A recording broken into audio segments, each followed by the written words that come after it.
Ava, please answer your phone, my child. I really need to tell you something important. Please, just pick up. I only want to hear your voice. Mom, not now. I'm busy right now. Thousands of people are watching me live. I'll call you later when I'm done. But that later never came. While Ava entertained thousands of followers during the biggest live stream of her life, her mother was desperately trying to reach her. My daughter, if only you would answer. I just want to hear your voice one more time. Just one more time. And by the time Ava finally checked her phone, the one person who had loved her before the fame, before the followers, and before the world knew her name was already gone. What would you do if your mother called during the biggest live stream of your life? Answer it. Or ignore it and call her later. I chose to call later. It was the biggest mistake of my life. Nobody in the village could explain how a girl with a cracked phone screen and a small dusty room could make the whole world stop and stare. But Ava did. Every evening, when the sun began to drop low and the market women packed up their things and the children ran home for dinner, Ava would close the door to her little room, arrange her thin white curtain just so, prop her phone against a stack of old books, press record, and disappear into a world nobody else in the village understood. She never filmed the mud road outside. She never filmed the noise from the market. She only filmed herself, her soft voice, her clean corner, her carefully arranged flowers, her slow peaceful movements, and somehow, that small world she created felt like magic to everyone who watched it. People in faraway places would press the like button and say things like, "I don't know why, but watching her makes me feel calm." And Ava would smile reading those comments, alone in her room, while her mother knocked gently on the door and asked if she wanted food. Her mother's name was Grace. And Grace was the kind of woman the whole village respected without being told to.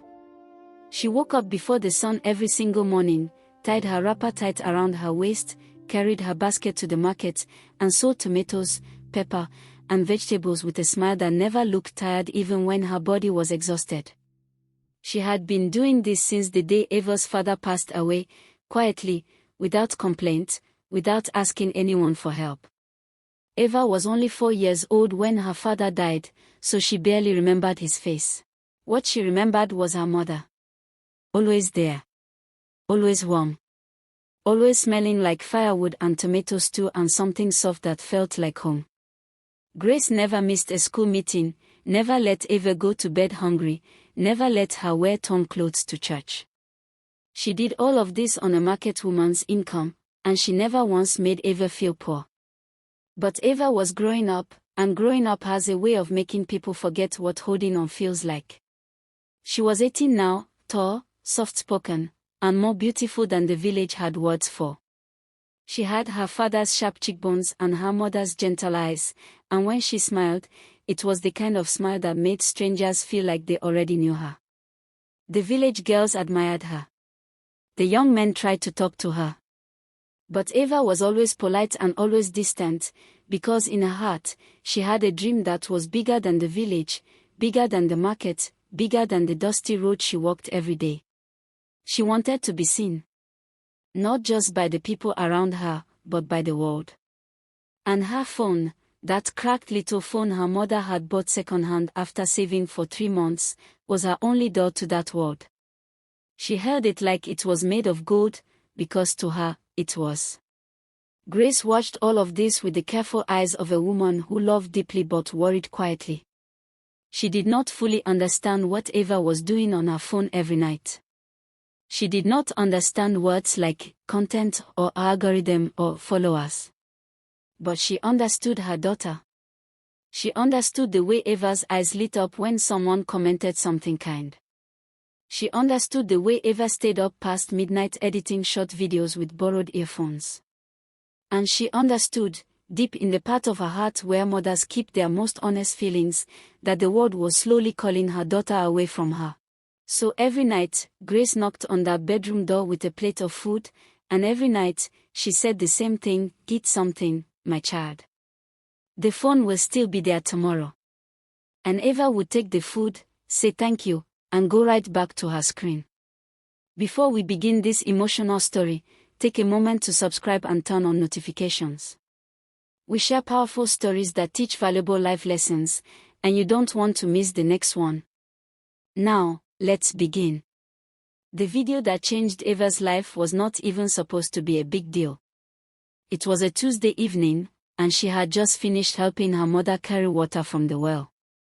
She was tired, her arms ached, and her hair was a mess. But the light coming through her window was golden and beautiful, and something in Eva told her to pick up her phone. She sat on the edge of her bed, tucked one leg underneath herself, held the phone up, and began to hum a soft melody while slowly arranging a small bunch of wildflowers she had picked from the roadside. She was not even looking at the camera properly. She was just doing what felt natural. She recorded for 4 minutes, edited it in 30, added a soft background song, and posted it before going to sleep. She did not expect anything. She fell asleep with 11 views. She woke up to 1,047,000. She blinked. She rubbed her eyes. She held the phone closer. The number was still there. Comments were flooding in so fast she could not read them. This is the most peaceful video I've ever seen. Who is she? She's so natural. I found my new favorite creator. This girl has something special.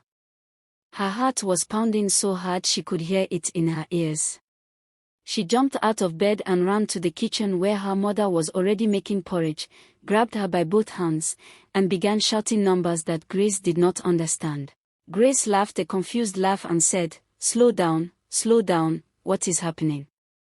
And Eva, with tears already forming in her eyes, said, "Mama, the whole world just found me."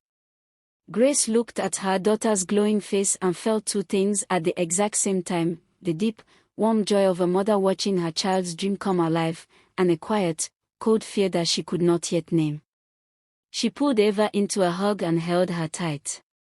"I am so proud of you," she whispered. And she meant it with everything inside her. The whole village heard the news by noon. Neighbors came to the door to congratulate them.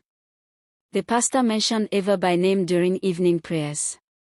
Old women who usually minded their own business came to Grace's market stall and said, "Your daughter is going to be somebody." Grace smiled at all of them and said thank you. But when she came home that night and sat alone in her chair while Eva answered messages in her room, she folded her hands in her lap and prayed a quiet prayer: "Lord, wherever she goes, let her not forget who she is." And for a while, it seemed like that prayer was being answered. Eva kept posting. Her followers kept growing: 10,000, 50,000, 100,000. She was kind and grateful in her videos. She thanked her village. She thanked her mother. Once, she filmed Grace from behind, just her silhouette stirring a pot, and the caption read, "She is the reason I know what love looks like."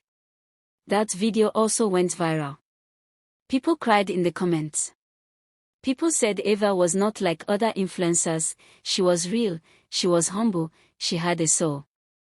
And those were the days when Eva was still close enough to her roots to remember what they felt like. Those were the days before the city called. The message came on a bright Saturday morning, and it changed the temperature of everything. It was from a girl named Sophia, a name Eva recognized immediately. Sophia had grown up 2 villages away, and they had been friendly as children, though never truly close. But now Sophia was a major influencer with 800,000 followers, a blue verification badge, and a life that looked, from the outside, like something out of a magazine. Her profile was full of rooftop dinners, designer clothes, brand deals, and friends who laughed with perfect teeth. Sophia's message was short and direct: "Eva, I have been watching you. You are talented. You are wasting yourself in that village. Come to the city. I will introduce you to the right people. Your life can be completely different in 6 months. Think about it." Eva read it 3 times. Then she went to the kitchen and stood in the doorway and watched her mother washing dishes, and she did not say anything for a long time. She told Grace that evening. She sat across from her at the small table and laid her phone down between them like it was evidence of something. Grace read the message slowly, her lips moving a little. Then she set the phone down and looked at her daughter without blinking. "Do you want to go?" she asked. Eva did not answer immediately. She looked at the cracked wall behind her mother's head, at the faded curtain on the window, at the single bulb hanging from the ceiling that sometimes flickered when it rained. Then she looked at her mother's hands, rough, dry, hard-working hands, and she said, quietly, "I think I do, Mama." Grace was quiet for a long time. The kind of quiet that is not empty but full of things being felt and swallowed and rearranged. Then she nodded once and said, "Then go. But do not go and lose yourself." The preparations were simple because they did not have much. Grace washed and pressed Eva's best clothes. She packed them neatly in a bag that was older than Eva. She cooked Eva's favorite meal, rice and stew with fried plantain, and they sat together and ate it slowly, saying things and not saying things at the same time. At one point, Grace reached across the table and covered Eva's hand with her own and said, "Whatever happens out there, your mother's door is always open. You hear me?" Eva nodded and said, "Yes, Mama." She believed it when she said it. She believed it completely. But belief, like many things, can fade slowly without a person even noticing it happening. The morning Eva left, Grace woke up before dawn and made tea. They sat on the small veranda in the dark together, not talking much, watching the sky go from black to gray to soft purple. When the bus came, Grace carried the bag herself to the road, hugged Eva for a long time, and then stepped back and looked at her the way a person looks at something they are memorizing. "Call me when you arrive," she said. "Every day. Promise me." Eva promised. She climbed onto the bus. She waved from the window until she could no longer see her mother's figure standing small and still at the side of the road. Then she turned forward and let the city swallow her whole. The city was loud in a way Eva had not expected. Not just with sound, but with color, movement, ambition, and a kind of hunger that seemed to be in the air itself. Sophia met her at the bus park in a clean car with a driver, wearing sunglasses and a printed outfit that looked expensive. She hugged Eva and said, "Welcome to your new life."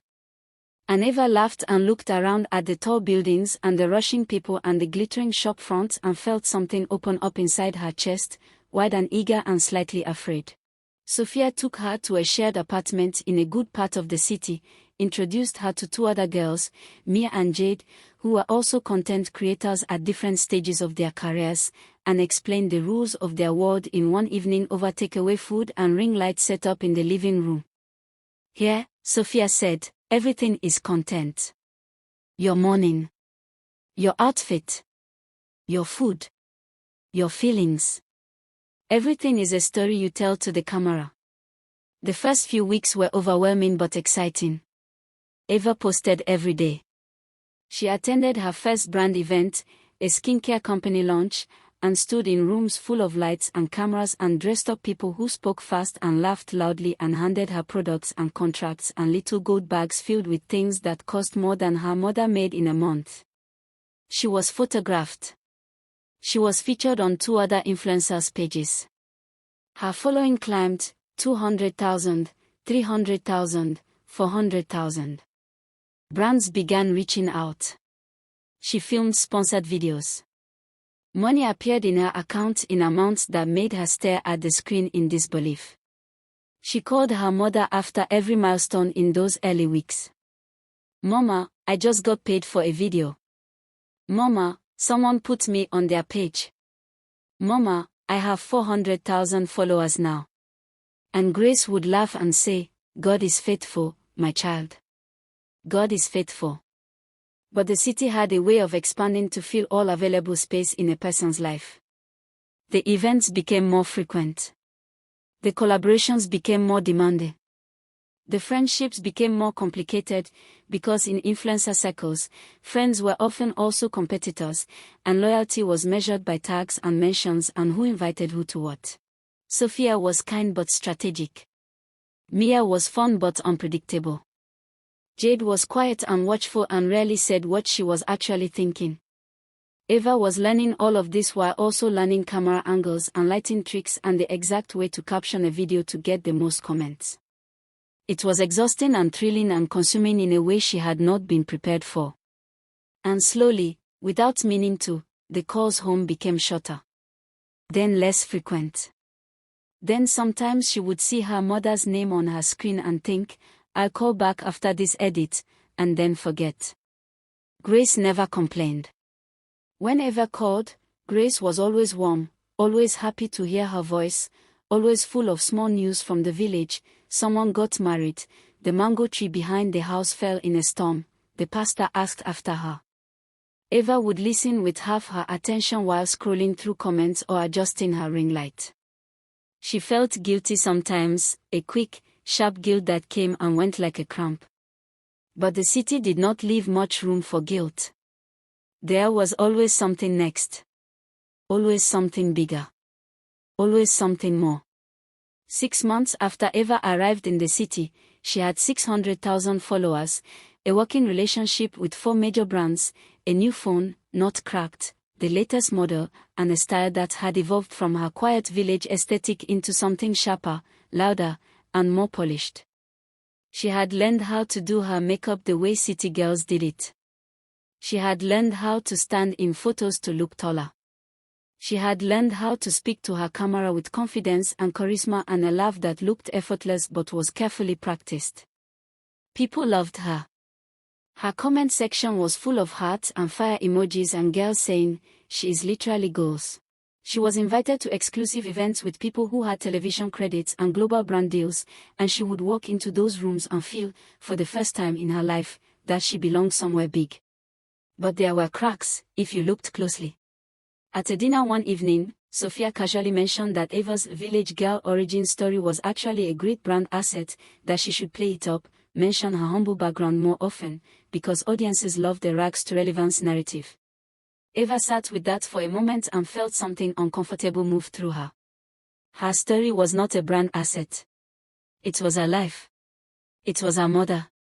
It was Grace waking up before the sun to sell tomatoes. But she smiled and said, maybe you're right, and changed the subject. Later that night, alone in her room, she opened her messages and saw 3 unanswered voice notes from her mother, all from the past week. She pressed play on the first one. Grace's voice came through, gentle, a little tired, but warm. Eva, my child, I just wanted to hear your voice. I hope you are eating well. The rains have started here. Call me when you can. Eva listened to all 3. Then she put her phone face down on the pillow and stared at the ceiling and told herself she would call tomorrow. Tomorrow became a word that Eva used like a drawer she kept stuffing things into. She would call tomorrow. She would visit home soon. She would slow down after this campaign. She would go back to her roots after this event. But the city did not believe in tomorrow. The city only believed in right now, and right now there was always something demanding her attention. A collaboration that could not wait. A live event she had been invited to. A trending audio she had to jump on before it died. Her world had sped up to a pace that left no room for stillness, and her mother, who lived in a village where time moved slowly and love moved quietly, was slowly getting left behind. There were people around Eva who could see what was happening even if she could not. Jade, the quiet one, said to her one evening while they were both in the kitchen, "Do you ever miss home?" Eva said, "Sometimes." Jade said, "I haven't spoken to my mother in 2 months. I kept thinking I would call, and then I didn't, and now it feels awkward, like there is a wall there." Eva looked at her and said, "That is sad." But she did not recognize herself in the story. She did not yet see that she was building the same wall, one unanswered call at a time. If you're enjoying this story so far, please take a second to subscribe to the channel. It really helps us bring you more emotional and inspiring stories like this one. And tell me in the comments, do you think Eva is starting to change, or is she simply chasing her dreams? By the time Eva reached 800,000 followers, the calls from Grace had become something Eva quietly dreaded rather than welcomed. Not because she did not love her mother, she did, deeply, in the unmoving part of her that the city had not yet touched. but because every call from Grace carried the weight of who she used to be. Every call reminded her of the cracked walls and the single light bulb and the dusty road and the life she had left behind. And Eva had worked very hard to stop feeling like that girl. She had worked hard to feel like the girl on the screen, polished, glowing, thriving. Grace's voice, gentle and slow and full of village news, made that other girl show up again, and Eva did not know how to hold both of them at once. So she began managing the calls. She would send a quick text, busy, will call you tonight, love you, and then not call that night. Or she would pick up and say, Mama, I only have 2 minutes, a brand meeting is starting, and rush through the conversation before Grace had finished saying anything important. Grace, who was not the kind of woman to burden her child with complaints, always said, okay, go, don't keep them waiting. But after she hung up, she would sit with the phone in her lap for a while, the way a person sits when they are not sure what they are feeling but they know something is missing. The neighbors noticed that Grace smiled less at her stall. The pastor noticed she lingered longer after service, like she did not want to go home to a quiet house. But nobody said anything, because nobody knew what to say. What nobody knew, not even Eva, was that Grace had started feeling unwell in small ways that were slowly becoming bigger ways. A tiredness that sleep did not fix. A pain in her chest that came and went. She had visited the local clinic once and the nurse had given her some tablets and told her to rest and drink water and come back if it got worse. Grace had gone home, taken the tablets, rested one day, and then gone back to the market because the store could not run itself. She did not tell Eva. She told herself there was no reason to worry her daughter with something small. She told herself she was fine. She told herself Eva had enough to deal with. This is the thing about mothers who love too much, they carry their pain quietly so that the people they love do not have to carry it too. Eva's 1-year anniversary in the city came and went with a celebration post, a beautiful photo series, a heartfelt caption about growth and gratitude, thousands of comments from strangers who felt like they knew her.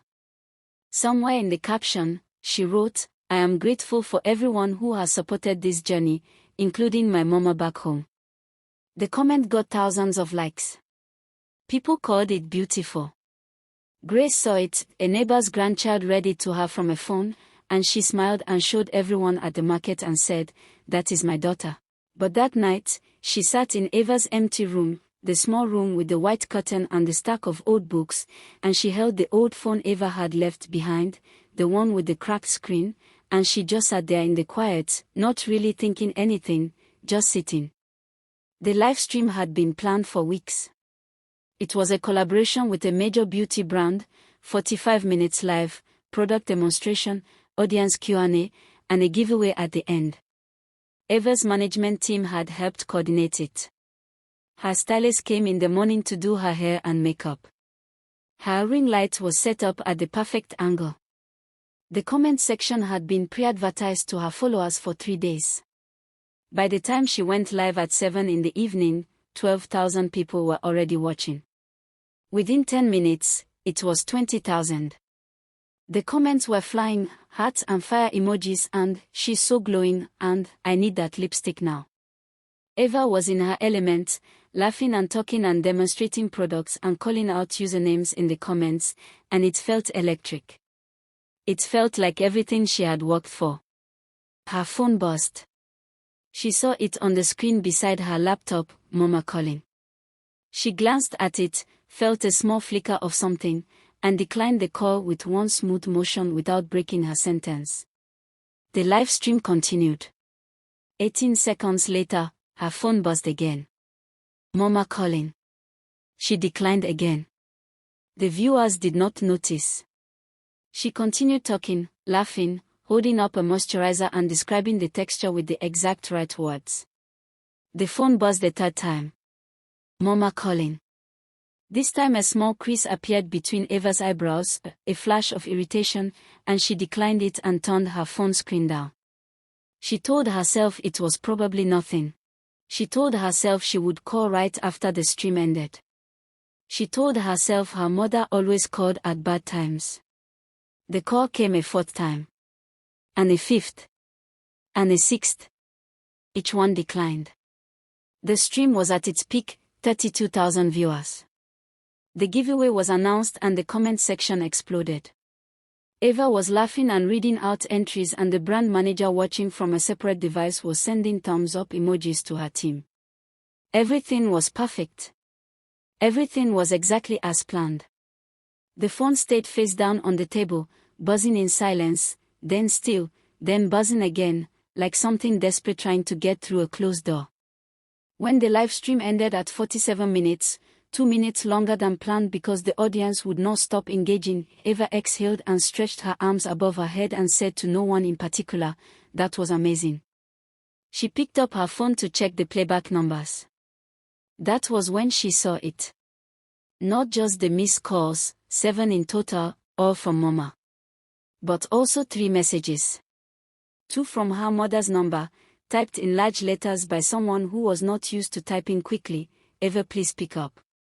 And 1 from a number she did not recognize, a neighbor's number, as it turned out, that said, "Eva, please call us urgently. Your mama is in the hospital. Please come now." She called the neighbor's number with shaking hands and a code that had nothing to do with temperature.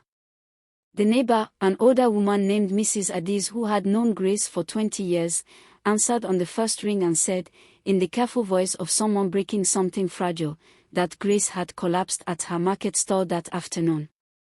That people had rushed her to the hospital. That the doctors said it was a heart.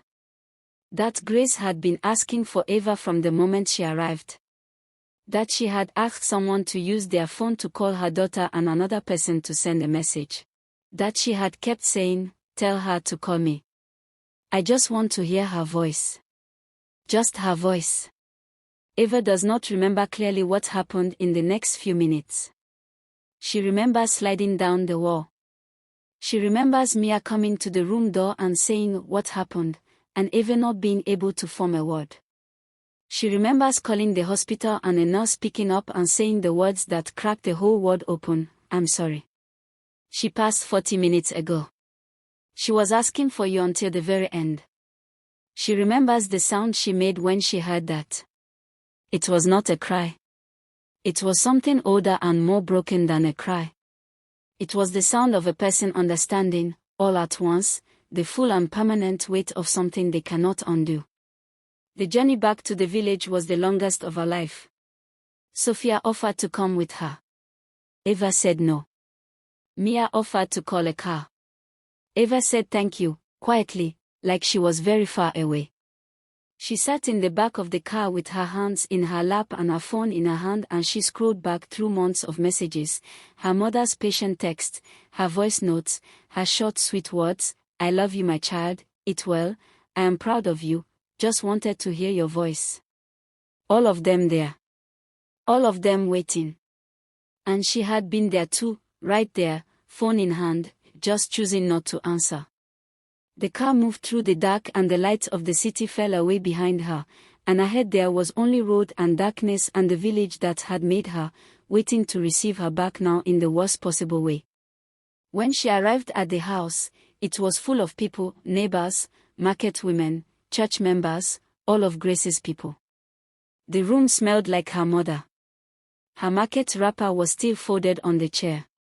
Her cup was still on the table. Eva walked through the house and into her old room and sat on the bed and picked up the cracked phone her mother had saved 3 months to buy her, the very first one, and she held it to her chest and rocked slowly back and forth in the dark, and the grief came then, the full terrible weight of it, and she did not try to stop it. It was Mrs. Adis who found it. 3 days after Grace's burial, while helping Eva sort through her mother's few belongings, she found a small voice note saved on Grace's old phone, recorded the same afternoon Grace collapsed, less than an hour before everything happened.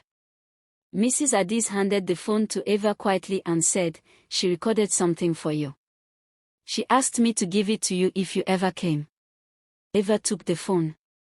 She sat down on the floor right there, in the middle of her mother's room, among the folded wrappers and the small Bible and the framed photo of herself at age 9 that Grace had kept on the wall all these years. She pressed play. Grace's voice came through the small speaker, tired, soft, but steady. unmistakably her. Eva, my child. I know you are busy. I know the world is calling you. I am not angry. I was never angry. I just wanted to hear your voice one more time. Just one more time. You know, when you were small and you used to run to me after school and talk so fast I could not even understand the words, I miss that. I miss your voice in this house. I miss knowing you are near. But I am proud of you. So proud. You went out there and you shone, and every day I tell anyone who will listen, that is my daughter. That light is my daughter. I carried that. A pause. A sound like breath being gathered carefully. If you are hearing this and I am already gone, do not cry too long. Live well. Love people while you have them. And remember what I always told you, remember your roots. Because the tree that forgets its roots has nothing to hold it when the storms come. I love you, Eva. You are the best thing I ever did. You are my whole heart. The recording ended. Eva sat on that floor for a long time. The room was silent. Outside, she could hear birds, and the sound of children playing somewhere down the road, and the ordinary quiet life of a village that was going on as usual because life always did. And something happened to Eva in that silence. Something shifted. Not the easy shift of a lesson learned in a film where the music swells and everything is fine again, no. This was slower and harder and more honest than that. She thought about the live stream. The 32,000 viewers. The brand manager's thumbs up emojis. The beautiful moisturizer she had been describing with exactly the right words while her mother was on the other side of the country trying to say goodbye. She thought about every call she had declined, not just that day but for months. She thought about every voice note she had played and put face down and told herself she would respond to tomorrow. She sat there until the room grew dark. Then she picked up her real phone, the new one, the one that had never been cracked, and she opened her page. 940,000 followers. A post about the live stream still up, doing well. Comments still coming in. The algorithm did not care that her mother had died. The platform did not pause. The world had not noticed. She looked at it all for a long time. Then she pressed record. Not with ring light or styling or planned words. Just her face in the dark, eyes red and swollen, her mother's wrapper around her shoulders. And she said, in the quiet honest voice of a girl who had come back from somewhere she could not return from, I ignored my mother's call during a live stream. She was calling to say goodbye. I didn't know. But I also didn't try to know. And I can't fix that. But I can tell you, whoever you are watching this, if someone you love is calling you right now, please, pick up. Pick up. I promise you, whatever you are doing, whatever is on that screen, it will still be there. But they might not be. She stopped recording. She posted it without a caption, without a hashtag, without a brand tag or a product or a perfect background. Just truth, raw and unpolished. By morning, it had 12 million views. But Eva was not watching the numbers. For the first time in a very long time, she was sitting at her mother's table, drinking tea from her mother's cup, watching the sun come up over a village that had made her out of love and dust and one woman's unshakable sacrifice, and she was finally, completely still. If this story touched your heart, don't leave without subscribing. Every day, we share emotional stories filled with life lessons, love, family, and karma. Also, leave a comment below and tell us, what would you have done if you were Eva? And most importantly, if someone you love is thinking about you right now, don't wait, call them today. We'll see you in the next story.